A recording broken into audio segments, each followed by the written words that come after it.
வணக்கம். இன்றைய முக்கிய செய்திகள். பணியின் போது உயிரிழந்த நகராட்சி ஊழியர்களின் வாரிசுதாரர்களுக்கு 200 பேருக்கு கருணை அடிப்படையில் வேலை வழங்க நடவடிக்கை எடுக்கப்பட்டு வருவதாக முதலமைச்சர் ரங்கசாமி தெரிவித்துள்ளார். மத்திய அரசின் நமஸ்தே திட்டத்தின் கீழ் உழற்கரை நகராட்சி மற்றும் ஜென்ட்ரோபோடிக் இன்னோவேஷன்ஸ் பிரைவேட் லிமிடெட் நிறுவனம் இணைந்து நகர்ப்புற உள்ளாட்சி அமைப்புகளில் சாக்கடை மற்றும் கழிவுநீர் தொட்டிகளை அபாயகரமான முறையில் சுத்தம் செய்வதை தடுப்பது குறித்து தூய்மை பணியாளர்களுக்கான திறன் மேம்பாட்டு பயிற்சி பட்டறையை கருவடிக்குப்பம் காமராஜர் மணிமண்டபத்தில் இன்று நடத்தினர். முதலமைச்சர் ரங்கசாமி பயிற்சி பட்டறையை தொடங்கி வைத்து ரோபோட் துப்புரு எந்திரத்தை இயக்கி வைத்து பேசினார். அப்பொழுது அவர் நகராட்சி மற்றும் சுகாதாரத்துறையில் துப்புரு பணியில் ஈடுபடுபவர்கள் நோய் தாக்கத்தால் இருக்கின்றனர். பணியின் போதும் உயிரிழப்பு ஏற்படுகிறது. இவர்களின் வாரிசுகளுக்கு கருணை அடிப்படையில் வேலை வழங்க வேண்டும். நகராட்சியில் 200 வாரிசுதாரர்கள் கருணை அடிப்படையில் வேலை கேட்டு வருகின்றனர். இவர்களுக்கு அரசு விரைவில் பணி வழங்கும் என தெரிவித்தார். இந்த நிகழ்ச்சியில் பொதுப்பணித்துறை அமைச்சர் லட்சுமி நாராயணன், ஆதி திராவிடர் மற்றும் பழங்குடியினர் நலத்துறை அமைச்சர் சாய்ஜி சரவணன்குமார், உள்ளாட்சித்துறை அரசு செயலர் கேசவன், புதுச்சேரி மாவட்ட ஆட்சியர் குளந்துங்கன், தேசிய துப்புரவு பணியாளர்கள் நிதி மற்றும் மேம்பாட்டு கழகம் நிர்வாக இயக்குநர் பிராபத் குமார் சிங், உள்ளாட்சித்துறை இயக்குநர் சக்திவேல், ஆதி திராவிட நலத்துறை இயக்குநர் இளங்கோவன் உட்பட பலர் கலந்து கொண்டனர். கிராம நிர்வாக அலுவலர் உள்ளிட்ட பணியிடங்கள் நிரப்புவதற்கான அறிவிப்பு ஆணையில் உள்ள குழப்பங்களை சரி செய்ய வலியுறுத்தி மாவட்ட ஆட்சியரிடம் மாணவர் கூட்டமைப்பு மனு அளித்து வலியுறுத்தியுள்ளது. புதுச்சேரி மாணவர் கூட்டமைப்பு நிறுவனர் சுவாமிநாதன் தலைமையில் நிர்வாக மாவட்ட ஆட்சியரை சந்தித்து கோரிக்கை மனு அளித்தனர். அவர்கள் அளித்துள்ள மனுவில் கிராம நிர்வாக அலுவலர் மற்றும் கிராம உதவியாளர் பணியிடங்களுக்கான கல்வி தகுதியில் கணினி சான்றிதழ் படிப்பு கட்டாயம் என குறிப்பிடப்படவில்லை. ஆனால் துறையின் மூலமாக வெளியிடப்பட்ட ஆட்சேர்ப்பு அறிவிப்பில் 3 மற்றும் 6 மாத கணினி படிப்பு சான்றிதழ் அவசியம் என உள்ளது. தற்போதைய ஆட்சேர்ப்பு அறிவிப்பாணை 2015 பணி நியமன விதிகளின்படி வெளியிடப்பட்டுள்ளதாக துறை அதிகாரிகள் கூறுகின்றனர். கடந்த 2024ஆம் ஆண்டு டிசம்பர் மாதம் வரைவு நியமன விதிகளை வெளியிட்ட தங்களது தலைமையிலான வருவாய்த்துறை அதனை மாண்புமிகு துணைநிலை ஆளுநரின் ஒப்புதலோடு அரசிதழில் வெளியிடாமல் 2015 நியமன விதிகளை பின்பற்றி ஆட்சேர்ப்பு அறிக்கை வெளியிடப்பட்டது ஏன் என்ற கேள்வியை எமது அமைப்பு முன்வைக்கிறது. அவ்வாறு நியமன விதிகளை இறுதி செய்யும் பணியை தொடர முடியவில்லை என்றால் எதற்காக ஆட்சேர்ப்பு அறிக்கையை வெளியிட்டீர்கள் என்ற கேள்வியை முன்வைக்கிறோம்.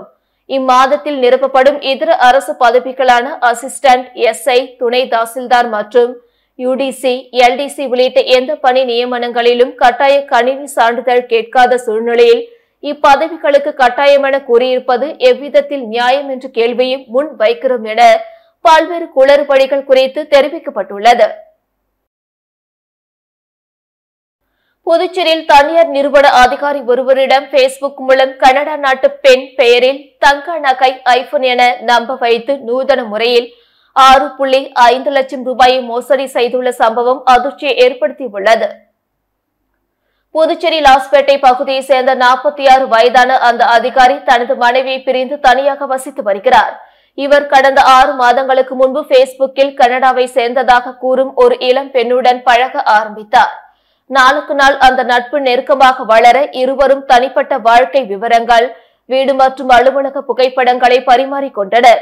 பின்னர் அந்த பெண் நட்பின் அடையாளமாக தங்க நகைகள், வைர வாட்ச், ஐபோன் மற்றும் வாசனை திரவியங்கள் உள்ளிட்ட விலை உயர்ந்த பரிசுகளை அனுப்புவதாக கூறினார். அது மட்டுமின்றி அந்த பரிசுகளை வீடியோ மற்றும் புகைப்படங்களாக எடுத்து அவருக்கு தொடர்ந்து அனுப்பினார். இறுதியில் இந்திய கஸ்டமர்ஸ் அலுவலகத்திலிருந்து அழைப்பு வந்ததாக கூறி ஒருவர் அந்த அதிகாரிக்கு தொடர்பு கொண்டு பரிசுகளை பெற்றுக்கொள்ள சுங்கவரி கட்ட வேண்டும் என கூறினார். அந்த திடீர் அழைப்பையும் ஏற்கனவே வந்த புகைப்படங்களையும் நம்பிய அதிகாரி கூறப்பட்ட வங்கி கணக்கில் 6.5 லட்சம் ரூபாய் செலுத்தினார். பணம் செலுத்திய பின் எந்த பொருளும் வராததுடன் மெசேஜ்களும் அழைப்புகளும் அந்த பெண்ணிடமிருந்து நிறுத்தப்பட்டன. இதனையடுத்து தான் ஏமாற்றப்பட்டதை உணர்ந்த அந்த அதிகாரி புதுச்சேரி சைபர் கிரைம் போலீசில் புகார் அளித்தார். புகாரின் அடிப்படையில் சைபர் கிரைம் போலீசார் வழக்கு பதிவு செய்து விசாரணை நடத்தி வருகின்றனர். புதுச்சேரியில் சிறியவர்கள் முதல் ஐடி ஊழியர்கள் வரை ஆர்வத்துடன் பங்கேற்ற ஃபேஷன் ஷோ பார்வையாளர்களை வெகுவாக கவர்ந்தது. சாரல் நிறுவனத்தின் சார்பில் பாண்டி மெரினா கடற்கரை பொழுதுபோக்கு மையத்தில் ஃபேஷன் ஷோ நடத்தப்பட்டது. தமிழகம் மற்றும் புதுச்சேரி அளவில் நடைபெற்ற இந்த போட்டியில் சிறுவர்கள் முதல் பெரியவர்கள் வரை ஆர்வத்துடன் பங்கேற்றனர். வண்ண வண்ண உடையில் ரேம்ப் வாக் செய்தும் பாரம்பரிய உடையில் நடந்து வந்தும் குட்டீஸ்கள் அசத்தினார்கள். இதேபோல் ஆண்கள் விதவிதமான கோட் ஷூட்டில் வந்து பார்வையாளர்களின் கைத்தட்டல்களை பெற்றனர். இறுதியாக ஸ்டார் ஆஃப் தமிழ்நாடு பட்டத்திற்கான போட்டி நடத்தப்பட்டது. இதில் தமிழ்நாடு மற்றும் புதுச்சேரியை சேர்ந்த 50க்கும் மேற்பட்ட பெண்கள் ஆர்வத்துடன் பங்கேற்றனர். அவர்கள் நவீன உடை முதல் பாரம்பரிய உடைகள் வரை அணிந்து வந்து அசத்தினார்கள். இதில் ஸ்டார் ஆஃப் தமிழ்நாடு பட்டத்தை திருவள்ளூர் மாவட்டத்தை சேர்ந்த ஆஷா என்பவர் பெற்றார். மாணவிகள் மட்டுமல்லாது ஐடி நிறுவனத்தில் பணியாற்றி வரும் பெண்களும் இந்த போட்டியில் ஆர்வத்துடன் பங்கேற்றனர். முன்னாள் வன்னியர் சங்க தலைவர் காடுவெட்டி குருவின் 7ஆம் ஆண்டு நினைவேந்தலையொட்டி காடுவெட்டி குருவின் உருவப்படத்திற்கு மலர் தூவி மரியாதை செலுத்தப்பட்டது. முன்னாள் வன்னியர் சங்கத்தின் மாநில தலைவர் காடுவெட்டி குருவின் 7ஆம் ஆண்டு நினைவேந்தலையொட்டி வன்னியர் சங்கம் மற்றும் பாட்டாளி மக்கள் கட்சி சார்பில் தமிழகம் முழுவதும் அவரது திருவுருவப் படத்திற்கு மலர் தூவி மரியாதை செலுத்தப்பட்டு வருகிறது. இந்த நிலையில் இதன் ஒரு பகுதியாக கடலூர் வன்னியர் சங்கம் மேற்கு மாவட்ட செயலாளர் ராஜ் மற்றும் கடலூர் இளைஞரணி பொறுப்பாளர் சலீம் ஏற்பாட்டில் பாட்டாளி மக்கள் கட்சி மற்றும் வன்னியர் சங்கத்தை சேர்ந்த 50க்கும் மேற்பட்டோர் அவரது உருவப்படத்திற்கு மலர் தூவி மரியாதை செலுத்தப்பட்டது. மேலும் 100க்கும் மேற்பட்ட பொதுமக்களுக்கு அன்னதானம் வழங்கப்பட்டது. இதில் பாட்டாளி மக்கள் கட்சி நிர்வாகிகள் பலர் கலந்து கொண்டனர். காலாப்பட்டு சிறையில் மொபைல் பயன்பாடு தொடர்பாக கைதிகளுடன் தொடர்பில் இருந்த சிறை காவலர்கள் மீது கவர்னர் நடவடிக்கை மேற்கொண்டுள்ளார். புதுச்சேரி காலாப்பட்டு மத்திய சிறைச்சாலையில் 200க்கும் மேற்பட்ட தண்டனை மற்றும் விசாரணை கைதிகள் அடைக்கப்பட்டுள்ளனர். இங்கு தடை செய்யப்பட்ட போதைப் பொருட்கள் மொபைல் போன் பயன்பாடு நாளுக்கு நாள் அதிகரித்து வருகின்றன. அதிகாரிகள் அவ்வப்பொழுது சிறையில் சோதனை நடத்தி மொபைல் போன் போதைப் பொருட்களை பறிமுதல் செய்து வருகின்றனர். இதுகுறித்து விசாரணை நடத்த கவர்னர் கைலாஷ்நாதன் நேரடியாக களத்தில் இறங்கி சிறைச்சாலையில் பணியாற்றும் 2 காவலர்களை கொண்டு ரகசிய விசாரணை மேற்கொண்டார். அதில் சிறையில் பணியாற்றும் ஒரு தலைமை காவலரும் மற்றொரு காவலரும் கைதிகளுடன் தொடர்பில் இருந்து மொபைல்கள் மற்றும் போதைப் பொருட்களை கொடுத்து உடந்தையாக இருப்பது கண்டுபிடிக்கப்பட்டது. இதையடுத்து கவர்னர் கைலாஷ்நாதன் கடந்த வாரம் சிறைத்துறை அதிகாரிகளை வரவழைத்து கைதிகளுடன் தொடர்பில் இருந்த தலைமை காவலரை தொடர் விடுமுறையில் செல்ல பரிந்துரை செய்யவும் காவலரை மாஹிவிற்கு பணியிட மாற்றம் செய்யவும் உத்தரவிட்டார். அதன்படி கவர்னர் உத்தரவின் பேரில் தலைமை காவலரை தொடர் விடுப்பில் செல்ல பரிந்துரை செய்ததுடன் கைதியுடன் தொடர்பில் இருந்த காவலரை மாஹிவிற்கு பணியிட மாற்றம் செய்து சிறைத்துறை அதிகாரிகள் நடவடிக்கை மேற்கொண்டுள்ளனர். புதுச்சேரி குருமாம்பேட் பகுதியில் எழுந்தருளி உள்ள ஸ்ரீ மகா சாம்ராஜ்ய லலிதாம்பிகை ஸ்ரீ யோகமாயா லலிதாம்பிகை ஆலயத்தில் வைகாசி அமாவாசையை முன்னிட்டு அம்மனுக்கு மகா அபிஷேகம் மற்றும் மகா தீபார்த்தனை நடைபெற்றது. இதில் திரளான பக்தர்கள் பங்கேற்று அம்மனை வழிபட்டு சென்றனர். புதுச்சேரி குருமாம்பேட் பகுதியில் அமைந்துள்ளது ஸ்ரீ மகா சாம்ராஜ்ய லலிதாம்பிகை மற்றும் ஸ்ரீ யோகமாயா லலிதாம்பிகை திருக்கோவில். இந்த திருக்கோவிலில் வைகாசி அமாவாசையை முன்னிட்டு ஸ்ரீ லலிதா மகாயாகம் நடைபெற்றது. தொடர்ந்து ஸ்ரீ மகா சாம்ராஜ்ய லலிதாம்பிகை மற்றும் ஸ்ரீ யோகமாயா லலிதாம்பிகைக்கு பால், தயிர், சந்தனம், திருநீர், திருமஞ்சனம், குங்குமம் உள்ளிட்ட பல்வேறு வாசனை திரவியங்கள் கொண்டு மகா அபிஷேகம் செய்யப்பட்டு தொடர்ந்து யாகசாலையில் வைக்கப்பட்ட கலச நீரால் அம்மனுக்கு சிறப்பு அபிஷேகம் செய்யப்பட்டது. மேலும் பச்சை பட்டுடுத்தி எலுமிச்சை பழங்கள் மற்றும் மலர்களால் அலங்கரிக்கப்பட்ட அம்மனுக்கு சோடச தீபார்த்தனைகள் காட்டப்பட்டது. தொடர்ந்து ஸ்ரீ மகா சாம்ராஜ்ய லலிதா மற்றும் ஸ்ரீ யோகமாயா லலிதாம்பிகைக்கு சகஸ்ரநாமம் பாடப்பட்டு மகா தீபார்த்தனை காட்டப்பட்டது. இதில் பக்தர்கள் பலரும் கலந்து கொண்டு லலிதாம்பிகை அம்மனை வழிபட்டு சென்றனர். இதற்கான ஏற்பாடுகளை ஆலய நிர்வாகி மகேஸ்வர சாஸ்திரிகள் மற்றும் பக்தர்கள் சிறப்பாக செய்திருந்தனர். திருபுவனை தொகுதி சட்டமன்ற உறுப்பினர் அலுவலகத்தில் மாற்றுத்திறனாளிகளுக்கு மத்திய அரசின் திட்டங்களுக்கான அடையாள அட்டை வழங்கும் நிகழ்ச்சி சட்டமன்ற உறுப்பினர் அங்காளன் தலைமையில் நடைபெற்றது. புதுச்சேரி மாநிலம் திருபுவனை தொகுதி சட்டமன்ற உறுப்பினர் அலுவலகத்தில் மாற்றுத்திறனாளிகளுக்கு மத்திய அரசின் திட்டங்களுக்கான அடையாள அட்டை வழங்கும் நிகழ்ச்சி சட்டமன்ற உறுப்பினர் அங்காளன் தலைமையில் நடைபெற்றது. திருபுவனை சட்டமன்ற உறுப்பினர் அலுவலகத்தில் நடைபெற்ற இக்கூட்டத்திற்கு மாற்றுத்திறனாளிகள் அமைப்புகளின் பேரவையின் ஒருங்கிணைப்பாளரும் சிறப்பு ஆசிரியருமான சுரேஷ் தலைமை தாங்கினார்.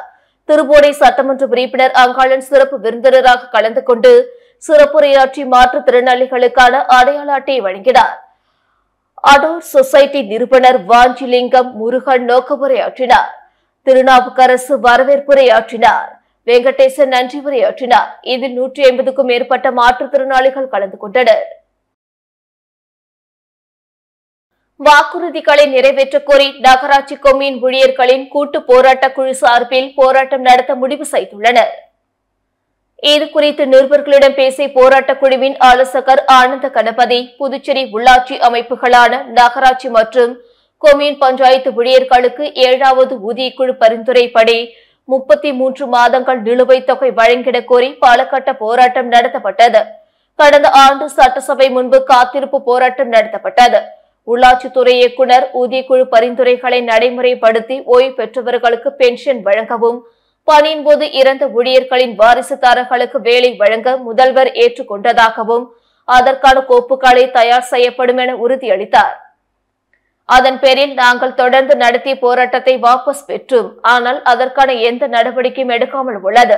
இது தொடர்பாக முதல்வர், நிதி செயலர், இயக்குநர் ஆகியோரிடம் பல கட்ட பேச்சுவார்த்தை நடத்தினோம். வாக்குறுதிகளை நிறைவேற்றாததால் ஜூன் 5ஆம் தேதி உள்ளாட்சித்துறை முன்பு கண்டன போராட்டமும், தொடர்ந்து 12ஆம் தேதி தலைமை செயலகம் முன்பு தர்ணா போராட்டமும், 26ஆம் தேதி நகராட்சி மற்றும் கொம்யூன் பஞ்சாயத்து முன்பு தெருமுனை பிரச்சாரம் நடத்தவுள்ளோம் என்றார்.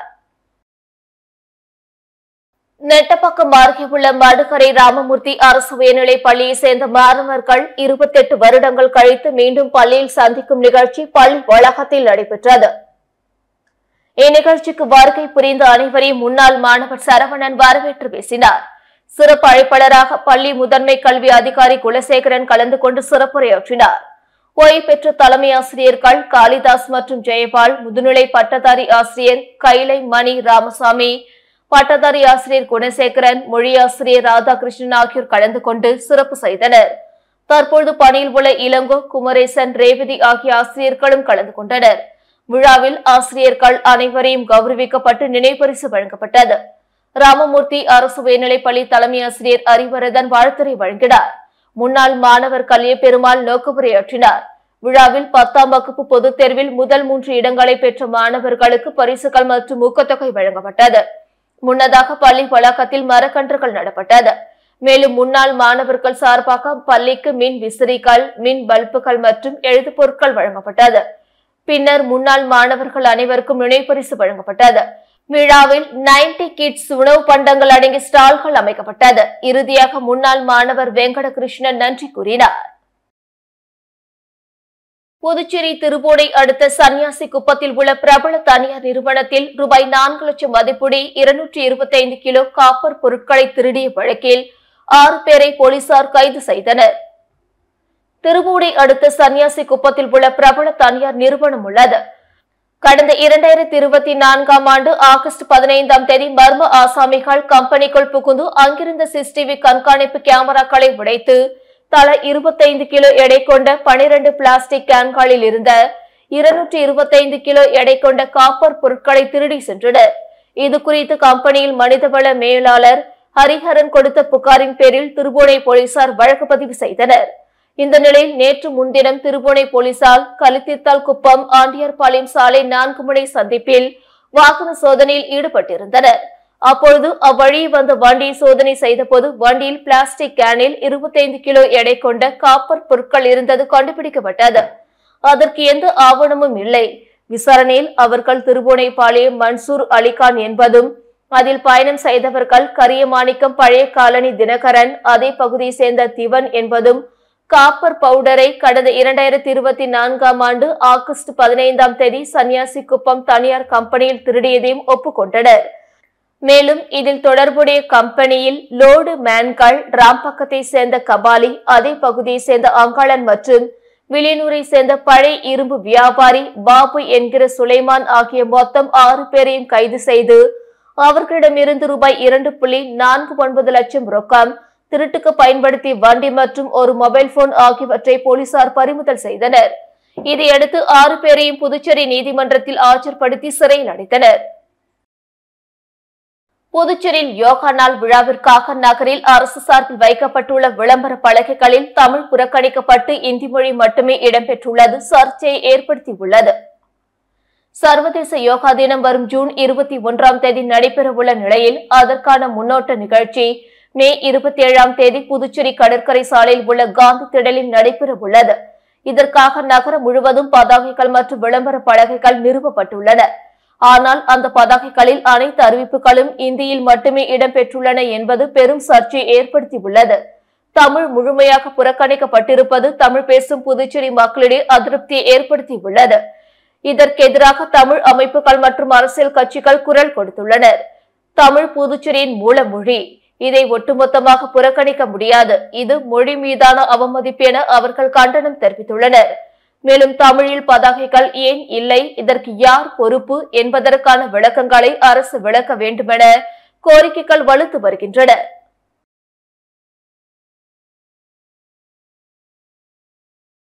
யோகா நாள் விழாவிற்காக புதுச்சேரி நகரம் முழுவதும் அரசு சார்பில் வைக்கப்பட்டுள்ள விளம்பர பலகைகளில் தமிழ் மொழி புறக்கணிக்கப்பட்டு இந்தி மொழி மட்டும் இடம்பெற்றிருந்தது சர்ச்சையை ஏற்படுத்திய நிலையில் தமிழக வாழ்வுரிமை கட்சியினர் இந்தி வார்த்தைகளை கருப்பு மையால் அழித்து தங்களது எதிர்ப்பினை தெரிவித்தனர். சர்வதேச யோகா தினம் வரும் ஜூன் 21ஆம் தேதி நடைபெறவுள்ள நிலையில் அதற்கான முன்னோட்டமாக யோகா திருவிழா நாளை புதுச்சேரி கடற்கரை சாலையில் உள்ள காந்தி திடலில் நடைபெறவுள்ளது. இதற்காக அரசு சார்பில் நகரம் முழுவதும் விளம்பர பதாகைகள் வைக்கப்பட்டுள்ளன. ஆனால் அந்த பதாகைகளில் அனைத்து அறிவிப்புகளும் இந்தியில் மட்டுமே இடம்பெற்றுள்ளது பெரும் சர்ச்சையை ஏற்படுத்தியுள்ளது. தமிழ் முழுமையாக புறக்கணிக்கப்பட்டிருப்பது தமிழ் பேசும் புதுச்சேரி மக்களிடையே அதிருப்தியை ஏற்படுத்தியுள்ளது. இதனிடையே காமராஜ் மணிமண்டபம், கிழக்கு கடற்கரை சாலை, இந்திரா காந்தி சதுக்கம் உள்ளிட்ட நகரின் பல்வேறு பகுதிகளில் ஹிந்தி மொழியில் வைக்கப்பட்டிருந்த யோகா தின விளம்பர பலகைகளை தமிழக வாழ்வுரிமை கட்சியினர் கருப்பு மையை கொண்டு அழித்தனர். மேலும் ஹிந்தி தெரியாது போடா என்ற வாசகங்கள் அடங்கிய பதாகைகளை கையில் ஏந்தியவாறு ஹிந்தி மொழியை திணிப்பதாக கூறி புதுச்சேரி அரசை கண்டித்து கண்டன கோஷங்களை எழுப்பி தங்களது எதிர்ப்பினை தெரிவித்தனர். உழற்கரை தியாக பிள்ளை நகரில் உள்ள புதிய விசுவாச வார்த்தை சபையின் ஆலய பிரதிஷ்டை விழாவில் என்ஆர் காங்கிரஸ் பிரமுகர் நாராயணசாமி கேசவன் கலந்து கொண்டு அறுசுவை உணவு வழங்கினார். புதுச்சேரி உழற்கரை தொகுதிக்குட்பட்ட தியாக பிள்ளை நகர் மற்றும் வயல்வெளி நகரில் வசிக்கும் கிறிஸ்துவ மக்களின் ஒருங்கிணைப்பில் ஏற்பாடுகள் செய்யப்பட்ட விசுவாச வார்த்தை சபையின் ஆலய பிரதிஷ்டை விழாவில் சிறப்பு அழைப்பாளராக கலந்து கொண்ட என்ஆர் காங்கிரஸ் பிரமுகர் டாக்டர் நாராயணசாமி கேசவன் வாழ்த்துரை வழங்கினார். மேலும் இந்த பெருவிழாவில் கலந்து கொண்ட 500க்கும் மேற்பட்ட பொதுமக்களுக்கு தன் சொந்த செலவில் அறுசுவை அசைவ உணவுகள் வழங்கினார். இந்த நிகழ்வில் ஆலய நிர்வாகிகள், ஊர் முக்கியஸ்தர்கள் மற்றும் தொகுதி என்ஆர் காங்கிரஸ் நிர்வாகிகள் உட்பட பலர் கலந்து கொண்டனர். இத்துடன் செய்திகள் நிறைவடைந்தன. வணக்கம்.